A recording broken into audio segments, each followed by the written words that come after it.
Madam Chair, let us remember that the motion that we are debating today is on how we should act as a Catholic Church. And Catholic Church is not political party. Catholic Church has a different ontological nature than political party that needs to capture the needs of the mass, the consciousness of the mass, and direct them for political goals. Catholic Church is supposed to be an institution that preserve the God's teaching, that preserve the idea of God itself, and preserve the teaching of the God itself. We don't necessarily, Catholic Church is not necessarily an institution that is very eager to capture the change in the society and for the sake of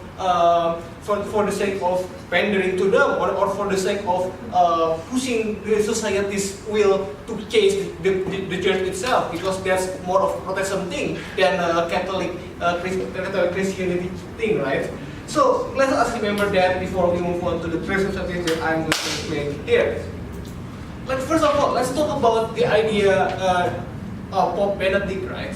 We realize that Catholic Church has a dark history, where we are actually flirting with politics of the feudal lords and kingdoms in the Dark Age, where we are actually using the power of the kingdom and the feudal lords in order to preserve the power of the church to influence the people. That's why we can get money from them, because people can actually pay to the church to cleanse their sin, for example. And we agree that it was a Dark Age. However, ladies and gentlemen, we think that the teachings on the teaching we can gather from that era is not how we should be more politicized, but we should take a distance from the politics of the word itself, right? The problem with the church using and basically legitimizing the monarch and the feudal lord is because we get way too powerful. And we are actually becoming subjugated by the needs of the monarch, and we need to feed the lords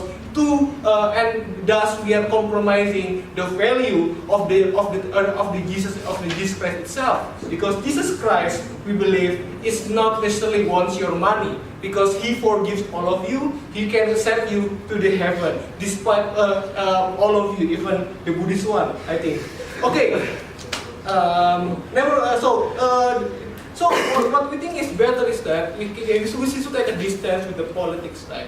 We should be more stubborn in our idea of what is right for Catholics. We should be more stubborn in the idea of what is good according to the idea of godness in our thinking itself. We should not repeat the mistake of the past, where we are following the political power that subjugate us into following the whims and their interests, ladies and gentlemen.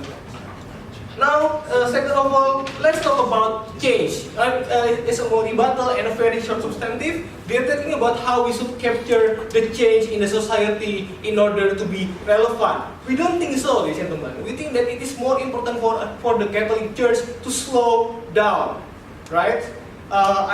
We think that the change in society itself is very volatile right now. We think that it can actually compromise a lot of things if we are trying to be relevant, because sometimes it can be because we also need to see these changes not in the rose-tinted glasses, not in the interest of getting more followers, but to really evaluate whether or not these changes are good according to the Catholic teaching itself. We don't think that.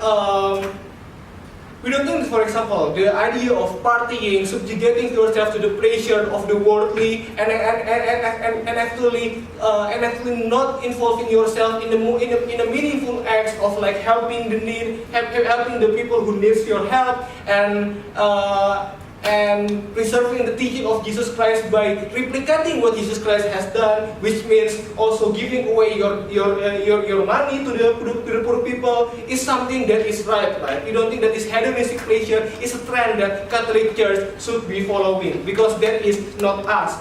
and therefore we should slow down to evaluate whether or not this change in society is something that we should protect or not. Yes?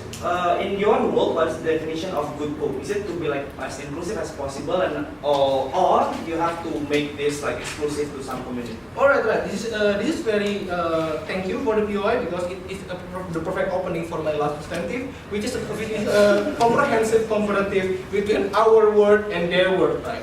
In our word, in their word, cardinals is going to choose the pope while society can impeach them, which means it will going to politicize the election of the pope itself, right? Because the cardinals have the burden to put a pope that is popular for the society, who reflects the value of the society itself. It is going to impact the cardinal itself, and it's going to change the criteria for choosing the pope itself. For the sake of having stability, because they don't want to repeat the process of electing the pope over and over again, because it's going to take a lot of time and there is no decision that can be made when the pope was there. They are going to sacrifice two things. Number one, they are going to sacrifice the preservation of the teaching, because you need to follow the political volatility in the world. We are going to follow the trend of the right wing among the Catholic followers, for example. You are going to follow the trend of like progressive movement and feminist movement. That if in case feminist wins,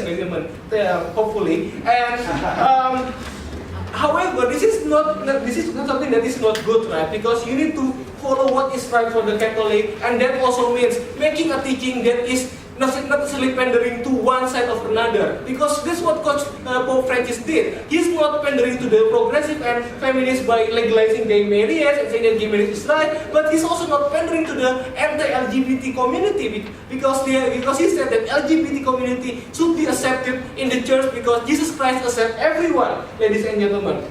So, and second, they are also going to sacrifice choosing the right candidate according to their theological capability, knowledge of the congregation, and the assurance that knowledge of the congregation itself, which cardinals can only know, ladies and gentlemen. We agree that in case the Pope itself is not really good, we are going to stick with him for quite a long time. But we think that it is more important for us to do what is right theologically, to do what is right for the Catholic Church.